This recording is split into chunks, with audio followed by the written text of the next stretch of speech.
With Erudition being in a relatively tough position compared to his sister DPS past Destruction and Hunt, I was a bit uncertain as to whether or not it's worth pulling for Argenti. I mean, if we look at it purely from a design standpoint, he's 1000% a must-pull. Look at this man. Fabulous, beautiful, fashionable, the whole 9 yards, but on a more serious note. All eyes are on Argenti to see if he will be just as good as the other top damage dealers, or if he'll be another victim of the unfortunate circumstances thrust upon him by his path of choice. More importantly, he's the first 5-star physical damage dealer that's readily available, since Clara is a standard banner unit and therefore dependent on luck if you want to grab her. We had Luca a few months back, but it's been made very clear that he's reserved exclusively for Kafka and not much else. This means there's a lot of potential for Argenti to be a worthwhile pick, but there's just as much potential for him to be underwhelming given Erudition's lower quality in the DPS department. So let's not waste any more time and look through his abilities, gameplay, and see how he fares in the current meta. I have to say, he feels almost like the Eula of Honkai Star Rail.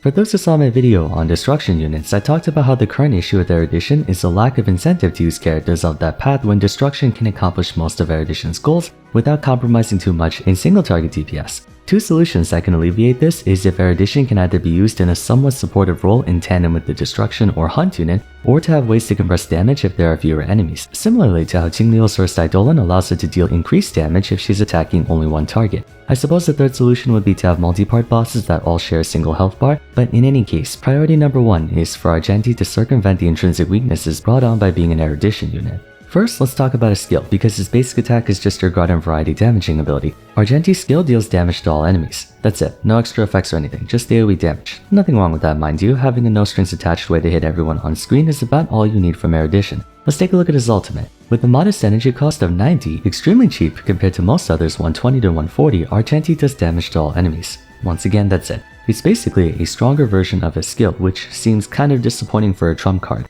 By this point, many of you might be wondering if he's a generic damage dealer, and I don't blame you. It's not looking very good for him so far, but there is a ray of hope, as Argenti actually has 2 ultimates. If you're willing to wait until he reaches 180 energy, his ultimate deals significantly more damage to all enemies, and then throws out 6 more attacks that strike enemies at random. Okay, simple description, but it's got some implications to break down. Let's talk about the energy cost first. I'm gonna be honest, 180 is kind of crazy. I thought Jingliel's 140 was pretty insane, but to her credit, it's a pretty PogChamp ultimate, especially when combined with her passive talent. 180 energy though is extremely tough. Unless you hyperstack energy blessings in Sim Universe or run both Tingyun and Huohuo, it can take a while to rack up that much energy that no matter how strong the attack is, it calls uptime into question.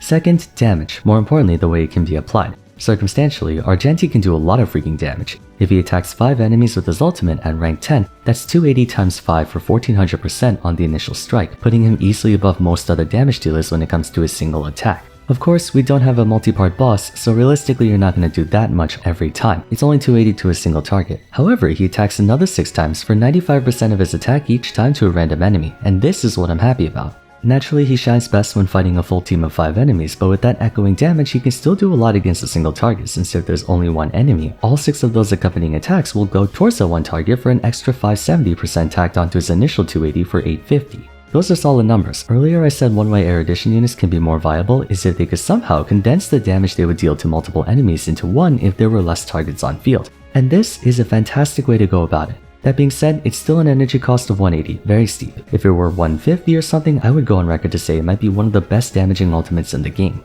Let's move on to his passive talent for a minute. Whenever Argenti uses a basic attack, skill, or ultimate, he gains bonus crit rate that stacks up to 10 times and regenerates 3 energy each time, so he does have a way to reach his ultimate faster outside of dealing and taking damage, and at rank 10, he can get up to 25% bonus crit. Not bad whatsoever because unlike other buffs, it's permanent, it lasts for the entirety of the battle. As for his traces, Piety gives him a stack of free crit rate at the start of every turn, so if he does nothing, in 10 turns he will max out his passive talent. Obviously you won't be relying on just that, but it is a nice way to expedite the process. Second trace, Generosity. He gains 2 energy whenever a new enemy enters battle, making him extremely good at taking on multiple waves, such as if you're taking on Calyxes one after another, or when battling enemies that call in reinforcements.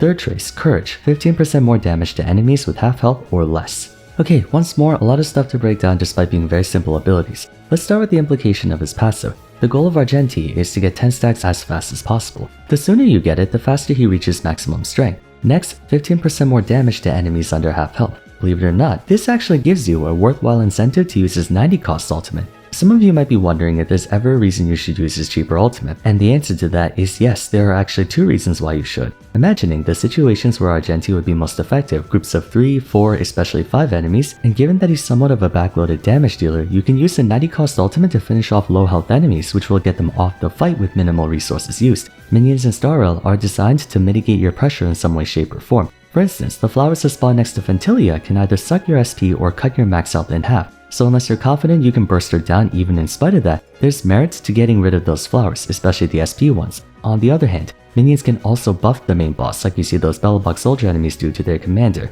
With the right estimation, you can save a considerable amount of resources to use a weaker but cheaper ultimate for Argenti, something other DPS characters don't have. Moreover, if new enemies arrive, he can regenerate some of that energy back along with the energy he gets from killing enemies. Furthermore, if say you're in Swarm Disaster and you pick up Auspicious Star, you can use the cheaper ultimate to kill off the mooks and trigger the blessing to get to full energy. Alternatively, he can use a 90 cost ultimate to weaken enemies to 50% HP, spend a turn or two getting back up to 180, and then charge up for a massive finishing blow all at once. So the benefit of having what is essentially a half-strength ultimate is that you can save resources. It would be like if Jingliu or Lunai Danheng can use their ultimates at half energy for half of the strength. That in and of itself is a viable option.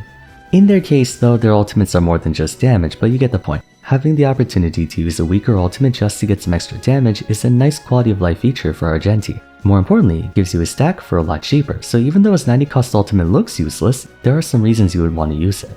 On the subject of energy maintenance, you can augment that with this technique. It behaves almost identically to Huohuo's technique where you status effect everyone around you for 10 seconds. In this case, Argenti is such a fabulous man that he renders all nearby enemies dazed and unable to attack you. Upon entering battle, Argenti deals a bit of physical damage to all enemies and regenerates 15 energy, giving you a head start in reaching your level 2 ultimate, so he has a ton of ways to charge energy on his own. The basic gist of his win condition is to max out his passive talent quickly, then figure out every possible way you can charge up his exorbitant level 2 ultimate to deal heavy damage. This makes him arguably one of the most demanding characters in the game. Granted, almost every DPS 5-star besides maybe Blade wants to use their ultimate as often as possible as it's integral to their playstyle, but Argenti is the definition of an ultimate spammer. Most, if not all of his meaningful damage is packed into his ultimate. When done so correctly, he can be an incredibly powerful character. The hard part is actually getting to that amount, as he may be even more demanding than Danheng.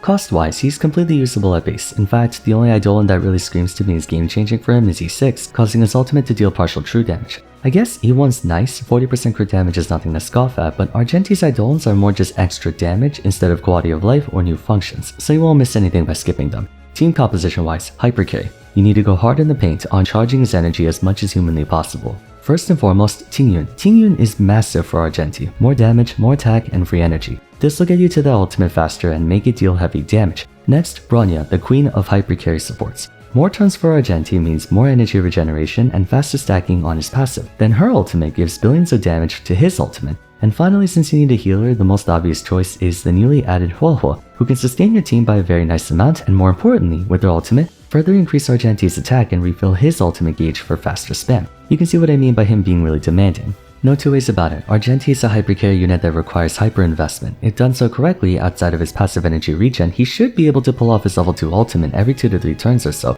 Realistically though, to pull off this kind of team you need to have 2 5-stars, one of which you have to stumble upon through sheer luck to get. Tingyun is the easiest unit to get for this, but yeah, maximizing Argenti's DPS requires a very specific setup, and though he is functional without breaking the bank, bear in mind he's an Erudition character, so it's almost obligatory to go that far if you want him to really push past the game's top tier damage dealers like Jingliu and Lunai Danheng. Begging the question, is it even worth the trouble? It honestly depends. If you're trying to look at it through the lens of practical investment, then Argenti doesn't set any new records. He's a caliber above Jingyuan, that's for sure, but in fairness, Jingyuan plays around follow-up attacks, not so much direct attacks, so the two really aren't comparable to each other. Fortunately for Argenti, he's not as crippled by the need to face off against groups of 4 or 5 enemies. I mean, he still needs to. Against 3 enemies or less, Danheng and Jingliu are still the best, but with the extra 6 attacks afforded by his level 2 ultimate, he doesn't lose out on DPS as badly as other Erudition characters, which is good in that regard. All in all, I would consider him a coverage character. If say you skipped out on Jingyuan and feel like you need more than one AoE damage dealer, then Argenti can cover that base for you. If you don't have any physical units, then Argenti can cover that base too. If you're a Sela main and you're struggling in Swarm Disaster against those pesky bugs, then Argenti might do better. But for him to really shine over the existing cast, you need to give him everything possible. That includes his personal light cone, which I forgot to mention. It's practically made for him.